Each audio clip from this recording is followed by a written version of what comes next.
Folks, we are elite killers, but we're also super big nerds. So today we are going to be presented with a fantasy battle scenario, and we have to pick our dream team of soldiers to fight that battle for us. The way we organized our teams is in a fire team composition, which is composed of 4 elite soldiers: your team leader, your saw gunner, which is your squad automatic weapon, your grenadier, who shoots the grenade launcher, and a rifleman. Now, Cameron, we're going to try to choose people that we think might fit into those positions generally, because we're talking about a fantasy battle, so there's not going to be a lot of grenades or saws going around. When I composed my list, man, I'll be honest, I did not pick people to fill those very specific roles. All right, I don't feel so bad, because I did not either. The Battle of Pelennor Fields, right? Yes. One of the most iconic battles in pop culture. Lord of the Rings: Return of the King.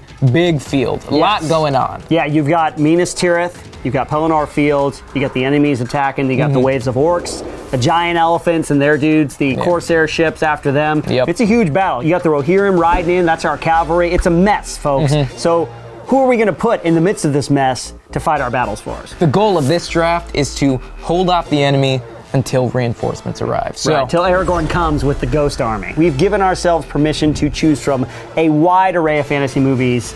I'm very excited to share my list with you. Team leader spot first. Do you mind if I go? Go for it, man. Who's your team leader?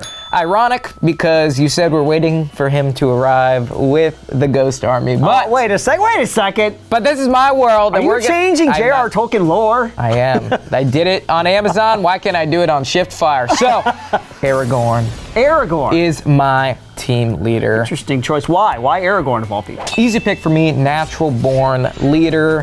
He is the wielder of Anduril, the sword that cut the fingers so epically cut the ring from Sauron. Off of Sauron, so he possesses a magic sword. He is the true king of Gondor. Right. And he is, most importantly, a ranger. You're right, he is an actual ranger. He is a ranger. So he knows what it's like to be in the trenches with the enlisted and a king. Absolutely. So, he's very humble. He's a fierce warrior, fearless leader. So I think he is more than appropriate to lead the fire team. Plus, we are in his element, the Lord of the Rings universe. So it was a no-brainer for me, man. I really like this first choice that you came up with, Cameron. It seems a little on the nose, but I'm going to give it to you. That's where I hit it. Always on the nose, right in the center of the face, every time. My pick for team leader is another king, actually. Oh. The king of old from Excalibur from 1981, King Arthur. Oh, wow. A leader of men. He also came up from nothing. He was but a peasant. Boy. He drew the sword from the stone. Yes. And Huzzah! King. This was the symbol of his kingship. Great leader. We're going to keep him away from the women because he has some lady problems and love triangles in the Excalibur lore. Also a great leader. My squad would follow him anywhere. Perfect fantasy pick. I went classic fantasy for this. Sure. No, that is OG fantasy. Is Excalibur older than Lord of the Rings? Absolutely. First? Excalibur is it's like hundreds. It's an epic tale. Thousands. Yeah. Yeah, I grew up watching this movie. It's a big influence on why I love fantasy and sci-fi. Awesome pick, dude. To be honest, you got, a guy who's been in a leadership role for a long time. Combat experience, fighting whatever armies that have been trying to take over the land of Camelot. Sometimes the castle of people, Camelot. Yeah, sometimes the demons from his past, He's got a wizard on his side, just like Aragorn does, so. Yeah, I guess so. All right, next up, folks, we're going to choose the Saw Gunner. And there's a kind of a hierarchy that we're going down, right? Oh, absolutely. So my Saw Gunner has a lot of life experience. You might say that he has hundreds of years of life experience. I chose from the movie The Highlander, Connor MacLeod of the Clan MacLeod. He's an amazing swordsman, so it fits right within the context of the Battle of Pelennor Field. Sure. And bonus, he's immortal. So if he gets killed, then he's just going to come back. That's a little perk. A perk that comes with the job. Is a perk. I think he would be a great kind of right-hand man to King Arthur. Like he's used to playing all sorts of different roles because he's lived for hundreds of years. So Connor MacLeod of the Clan MacLeod, my Saw Gunner. Highlander movies completely went over my head when I was picking my list. So good on you. Yeah. Great movie. That's an old one. But there can only be one. That's right. There can only be one, so you might have some dynamic issues there. That's right. At the end there, yep. Yeah, that's fine. I won't have any of those issues because my Saw Gunner is a very loyal warrior from the World of Warcraft franchise, Orgrim Doomhammer. Yes, Orgrim Doomhammer. Tell me of this Orgrim Doomhammer. Orgrim Doomhammer is a very famous orc character from the Warcraft franchise, and he is an amazing friend to Durotan, which made me pick him for his loyalty, but also he is a fierce warrior. He wields the very famous Doom Hammer. The greatest name for a hammer It ever. is. It's I the would hammer of name Doom, everything. Every hammer I have is going to be called Doom Hammer. Yeah, not to mention Orgrimmar, which is the capital of the orcs, is named after him, so it just shows you how much of an impact he made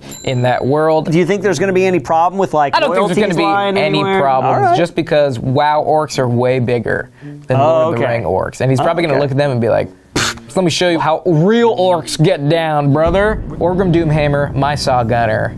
Easy pick for me. So now we're moving down the line to our Grenadier. Slinger of 40 Mike. Nightmare of Defilade and Dead Space. Hard to pick this one. Yeah. Because there is no grenade launchers in this battle. More in the spirit of the position than anything. Third in seniority, I'm gonna pick from the Chronicles of Narnia franchise, Oatman.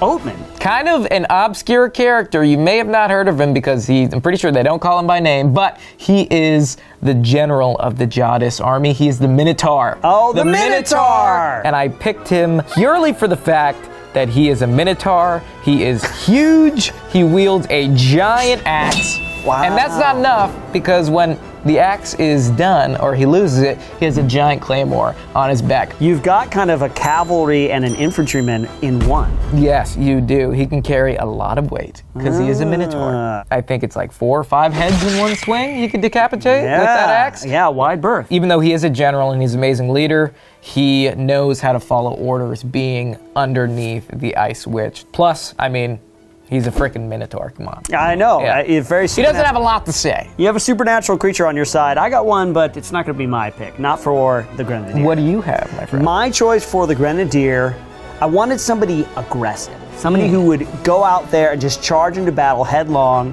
but who was also familiar with projectile weapons. And this character did fire catapults, he fires crossbows, and he's a master with a sword. Ladies and gentlemen, from the movie Willow, Mad Mardigan. The greatest swordsman who ever lived. That's right, Val Kilmer's character, Mad Mardigan. I love this character, man. From the first time you see him locked in that cage, you just know you're in for a character. And he's crazy. He's mad. Yeah, he's mad. He's Mad Mardigan. He defends an entire castle almost entirely by himself. He sets up all the traps, he gets all the crossbows, and he fires himself in a catapult onto a dragon head, fights the dragon, stabs it in the jaw. Mad Mardigan is a soldier, right? He's not a leader necessarily. He can inspire other people by his battle prowess, but he's never really in a leadership position. He stands with the Elwyn, and he's the greatest swordsman who ever lived. Okay, man. According to his own words. Self-described greatest swordsman that has ever lived. That's right. We'll find out in the Battle of Pelennor Fields. We will find out. But for our last pick, our rifleman position pick, I think my soldier character, man, we'll give that guy a run for his money. Well, let's find out, man. Who is it? My name is Inigo Montoya. You have killed my father. Prepare to die. Oh, dude. Yes! The Princess Bride, Inigo Montoya, an amazing swordsman, has dedicated his life to the blade. He's got amazing hair and an amazing mustache. Not the most formidable. He's a fencer. He's a fencer, but he has studied the blade. He's learned all techniques of fencing, is our comedic relief. That is most important. In Cameron's fire team, somebody needs to be really funny. Yeah, so, it's good for morale. Great for morale. I mean, I have Oatman, I got Orgrim, I got Aragorn, all fierce warriors, very serious characters. I can't be telling all the jokes, man. Yeah, that's right. Yeah, plus when I'm sitting on Oatman's shoulders, because that's his primary role, to carry me into battle, I need Inigo Montoya to just be like, hey, and he's wasted. Hey, Physic, are there rocks ahead? Yeah. Throw it, we all be dead. He needs to be the greatest swordsman that has ever lived in order to defeat the Six-Fingered Man. That's right. Avenge his father. For this battle, we could just pretend that the Six-Fingered Man has aligned himself with the forces of Sauron. We all play a prank on him and be like, hey, Sauron, he's the Six-Fingered Man. Six-Fingered Man is Sauron! Six-Fingered Man is Now Sauron. we're getting to Plot more. twist. Inigo Montoya just screaming, you've killed my father! Prepare to die! Folks, my final pick is a supernatural creature. From the short film Shapeshifters, from the anthology series of Love, Death, and Robots, Lieutenant Decker, who is a werewolf. A werewolf. Yes, in the short film, he is a werewolf in Afghanistan with the military unit. Things don't go too well, so he kind of... Are you AWOL? Yeah, he goes AWOL at the end because Way to pick a coward. he gets no love from his army unit. So I pretend that he went AWOL and he joined the forces of good at the Battle of Pelennor Fields. Good soldier.